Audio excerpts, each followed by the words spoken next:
Aqui é o professor Nelson, professor de História. Racismo científico, uma teoria que, por incrível que pareça, tem a pretensão de se basear na Bíblia, na história de Noé com os seus descendentes. Ouçam aí o vídeo, as explicações. Beleza, pessoal? Vamos ao vídeo, então. A outra coisa que eu queria passar para vocês aí é a questão aí do branqueamento da raça. Eu vou passar aí uma imagem para vocês darem uma olhadinha. Deixa eu ver se eu encontro aqui. Encontrei.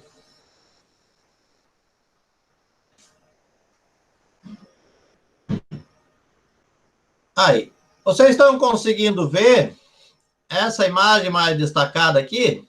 Estão conseguindo ver direitinho aí? Sim? Beleza. Ó, nessa imagem, aquilo que o professor falou para vocês no começo da aula, nós temos uma senhora negra, né? Bem negra, mesmo já vinda lá da África, né? E temos a filha, que já não é tão... a cor tão negra como a da mãe, ela já é uma miscigenada, talvez com índio, alguma coisa assim. E aí essa filha casa com um homem branco, tá? E aí eles têm um nenê, o filho, o neto dessa senhora aqui, já uma criança branca.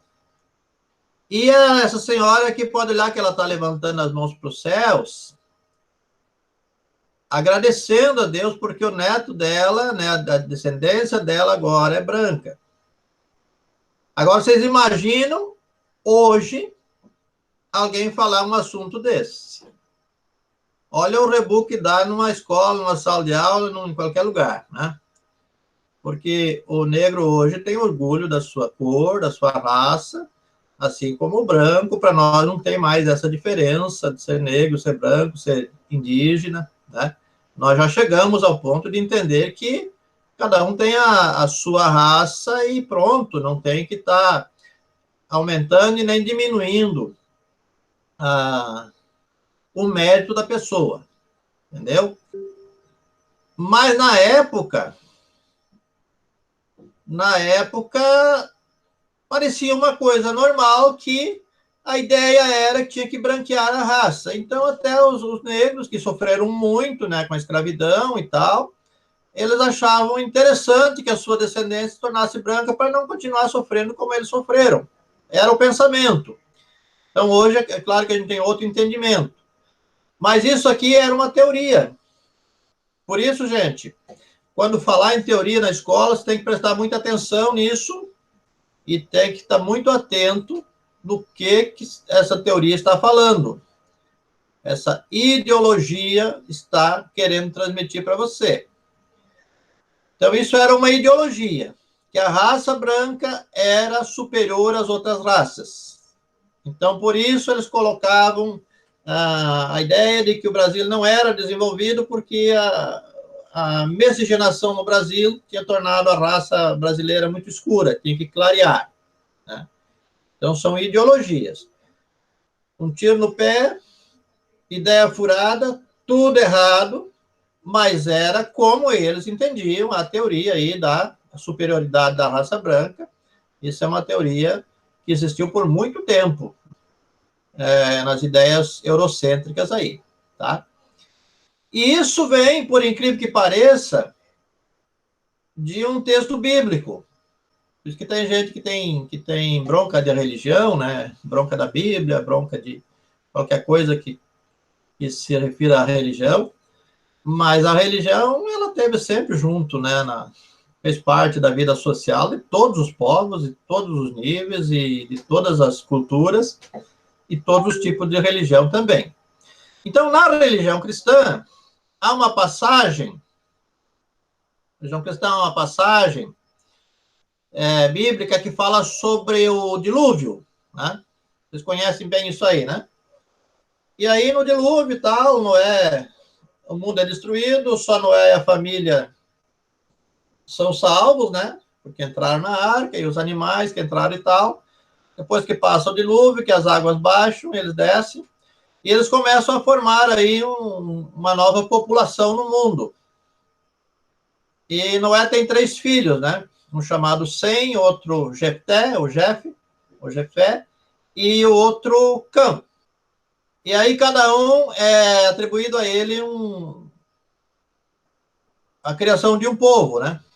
O povo branco, né? Fica com o Jefé, o povo de origem semita, né? Então essas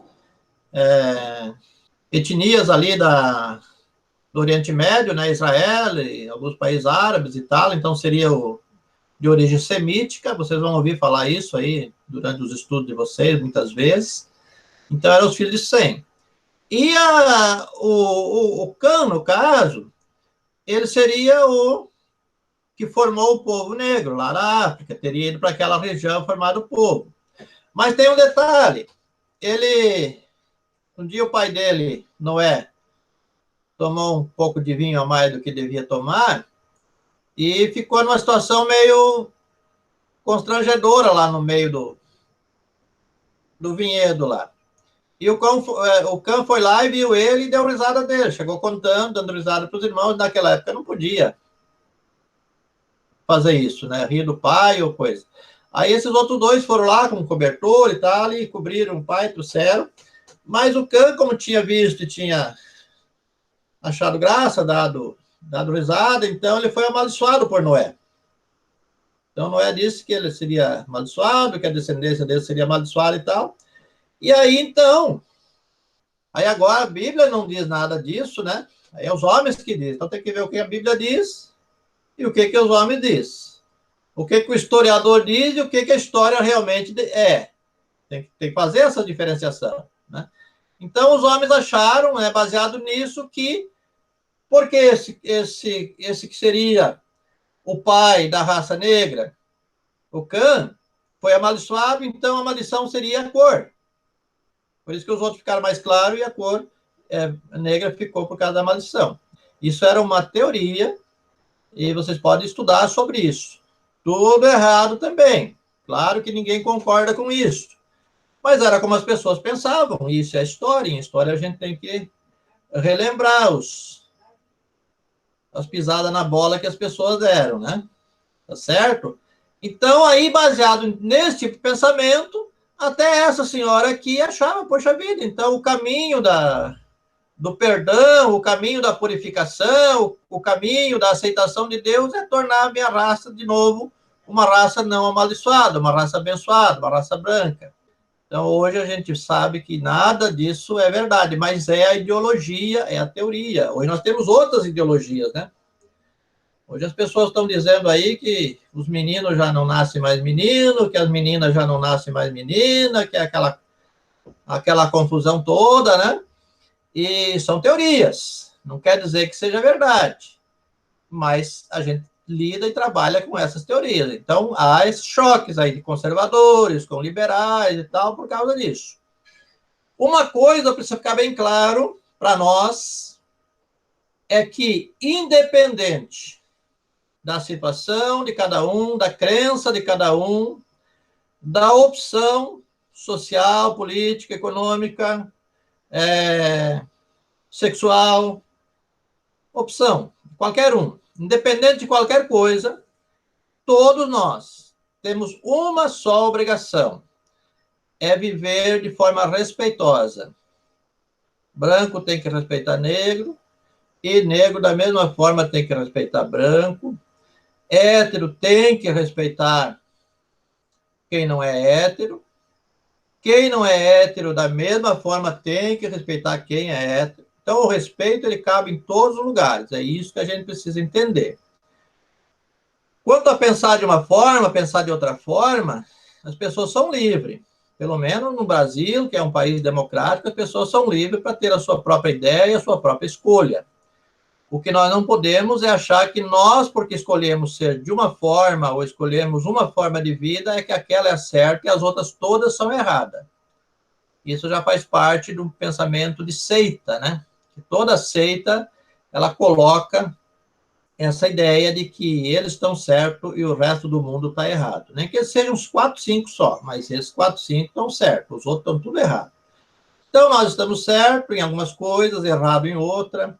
Eles estão certos em alguma coisa, errado em outra, né? Então, o ser humano tem que entender isso, que nem todo mundo, as pessoas não são totalmente certas e nem totalmente erradas. Cada um tem a sua falha, tem a sua dificuldade, e o respeito cabe em todo lugar, né? Mas nós temos que ter muito cuidado com ideologias, porque alguns absurdos que eu falei para vocês aqui hoje à tarde foram ideias muito fixas na cabeça de uma população muito grande do mundo, em épocas passadas. E hoje também tem ideias fixas. Tem gente que acha que o capitalismo é a salvação da lavoura, tem gente que acha que o comunismo é que é, tem gente que acha que tem que ser o nascimento tem que ser ou homem ou mulher, porque a biologia comprova isso, que é XX ou XY, depende como a pessoa está aí, né? Ela nasce, ou mulher ou homem. Já tem outros que acham que não, que isso é bobagem, que é uma condição da sociedade. Então, são coisas que vão surgindo, que a gente tem que ir lidando com isso, e a gente não pode achar que tá tudo errado ou tá tudo certo. A gente precisa pensar direitinho o que vai fazer. A única coisa que nós temos que entender é que o respeito, ele é fundamental. Uma pessoa que não respeita o outro porque é diferente, é uma pessoa que não vai viver bem, não vai ser respeitado também, né? Não adianta. E respeito não é uma coisa que se impõe, né? Não é eu que obrigo as pessoas a me respeitar. É eu que tenho que me dar o respeito. Se eu me der o respeito, se eu respeitar o meu semelhante, ele vai me respeitar também. Pode ter certeza disso. Certo, pessoal?